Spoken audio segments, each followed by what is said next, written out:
早晨，今日去靈隱寺，提前微信小程式預約，免費入場。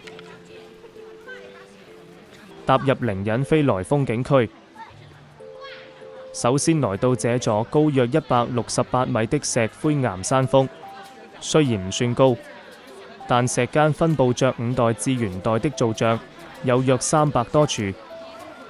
而雕刻年代最早的青林洞入口，靠有岩石上的彌陀、觀音、大勢至等3尊佛像，是公元951年所造。遊客可在平地步行，沿溪邊觀賞懸崖峭壁上的佛像。這裏是西湖風景旅遊的核心部分，於1982年被列入國家重點文物保護，也是世界文化遺產名錄，屬國家5A級名勝區。山頂有煙霞洞造像、天龍寺造像、慈雲嶺造像，體力較好的可以嘗試。見到不少人想去，但當日天氣麻麻，又有微微雨。我哋旅遊人士雖然着得舒適，但唔算專業爬山服，所以選擇唔上。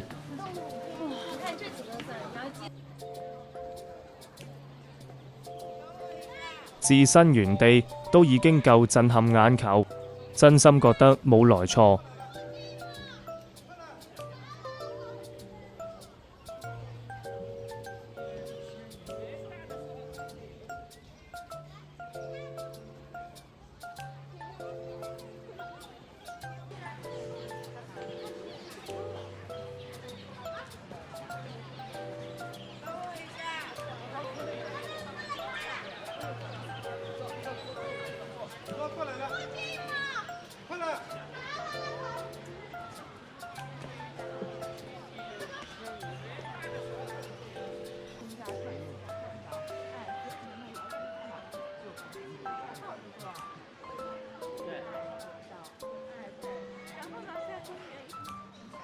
我應該唔會冧到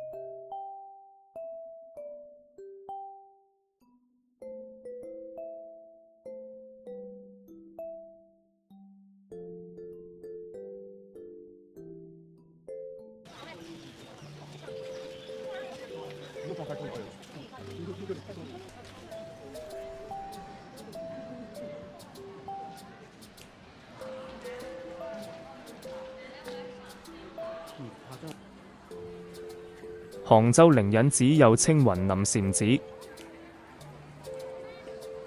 始建於公元326年東晉，位於浙江杭州西湖以西，背靠北高峰，面朝飛來峰，是中國10大古剎之一。這座千年名剎因濟公在此出家而享譽盛名，香火極其鼎盛，主祀天王殿、大雄寶殿等，兼具深厚文化底蘊與優雅自然景觀。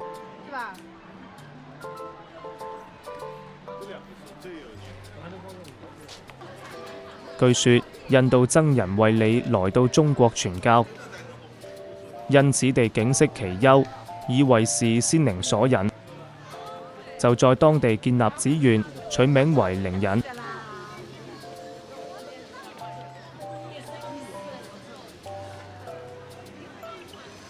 靈隱寺正門為天王殿，上懸掛清康熙帝欽題雲林禪寺的御筆匾額。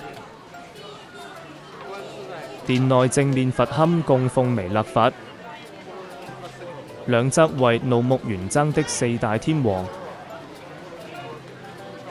彌勒佛像背面是手持金剛杵的韋馱菩薩佛像。是南宋時期的遺物，已有700多年歷史。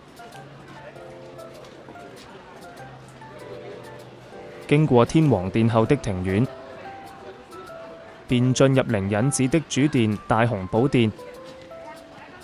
該殿為3層重檐構造，高33.6公尺，宏偉莊嚴。殿內正面為釋迦牟尼蓮花座像，造於1956年，高達19.6公尺，連座高24.8公尺，用香樟木仿唐代佛像雕刻而成。佛像外敷金箔，該佛像是中國國內最大的木雕佛像。大殿兩側為18羅漢造型，姿態各異，栩栩如生。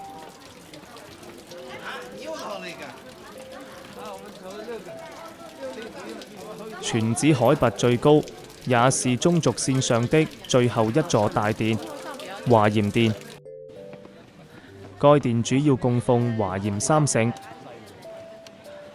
這3尊佛像是以一根直徑極大的緬甸進口楠木一氣呵成雕刻而成，整組佛像高達13米。寺內還有藥師殿、濟公殿、藏經樓、雲林圖書館等等。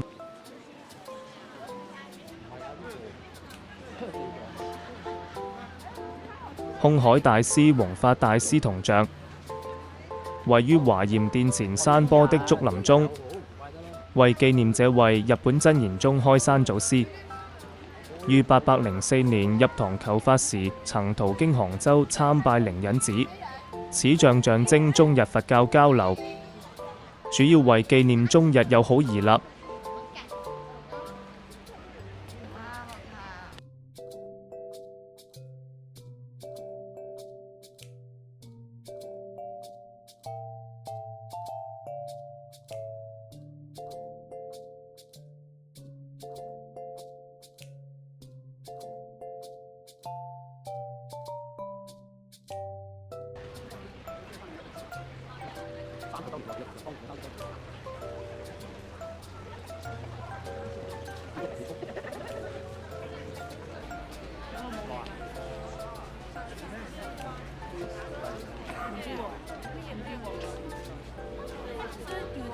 突然見到所有人影同一方向，雪山啊！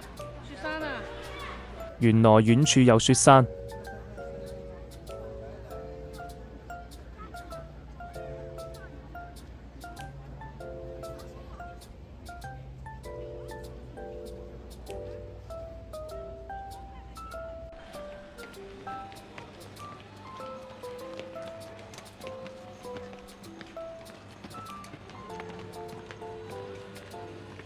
睇好多介紹都話大概預留2到3小時，但自身體驗過，梯級多空氣薄，中途可能需要休息補充。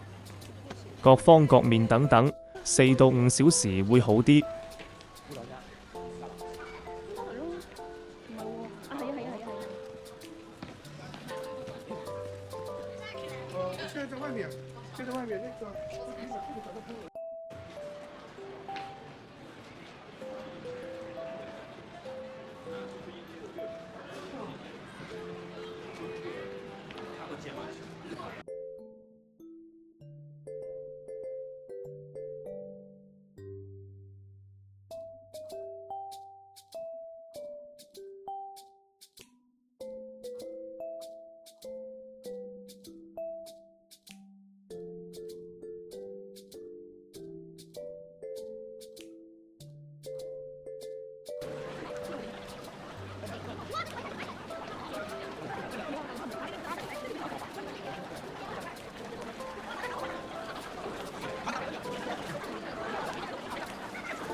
另外，出口處旁邊建有規模宏大的羅漢殿，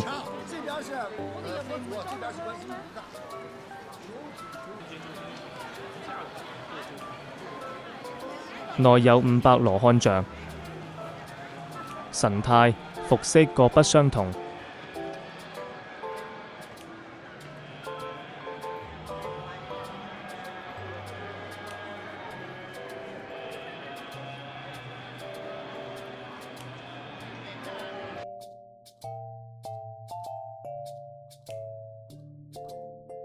96人民幣，好貴，味道正常冇驚喜。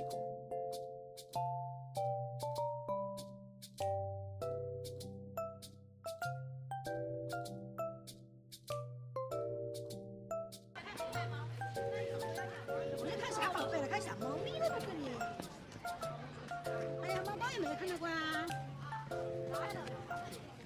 你这个不说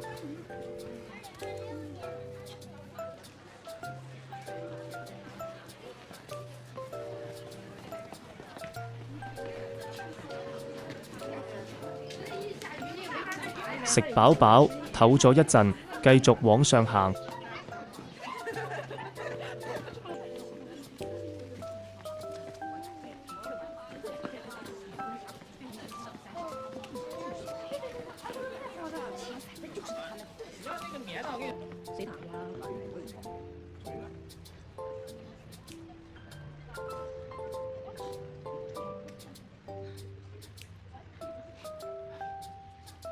永福禪寺，永福禪寺又稱杭州永福寺，始建於東晉咸和元年326年，至今已有約1700年歷史。它被譽為中國最美寺院及錢塘第一福地，以不對稱園林色局和清幽禪意氛為聞名。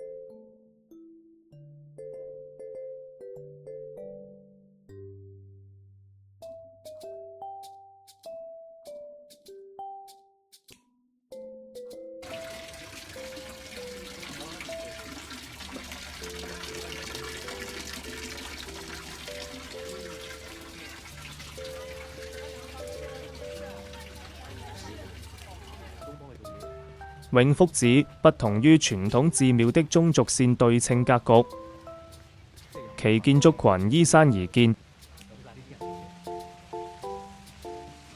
分為5個各具特色的獨立院落。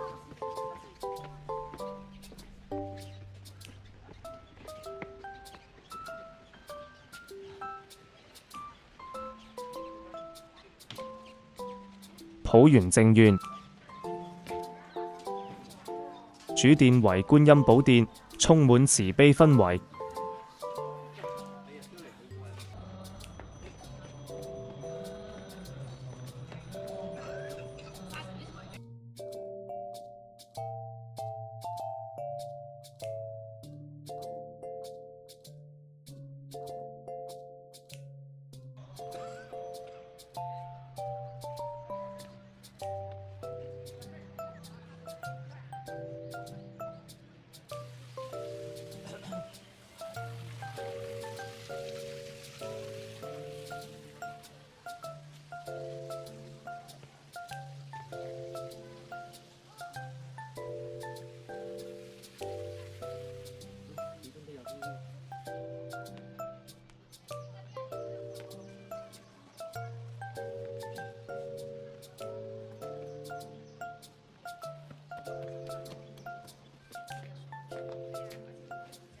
嘉陵廣園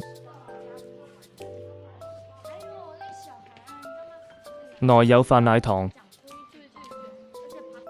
是佛教文化藝術展示及發音宣講場所。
至岩圍縣，主殿為大雄寶殿。如果天清，是俯瞰西湖美景的絕佳位置。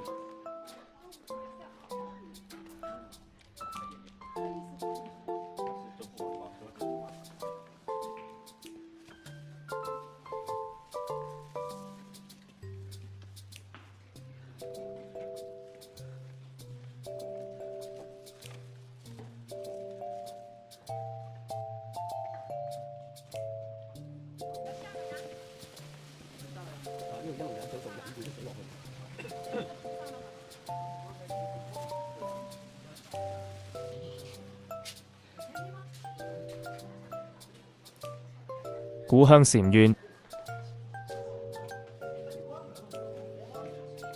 環境幽靜，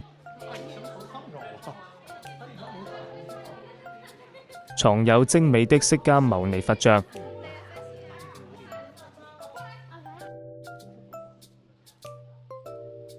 還有一個福泉茶院位於高處，提供自產的龍井茶與茶點。有興趣者可以去體驗一下。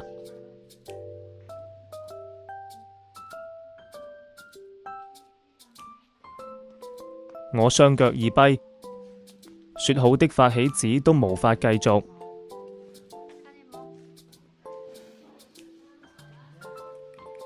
下集繼續遊杭州，下集見。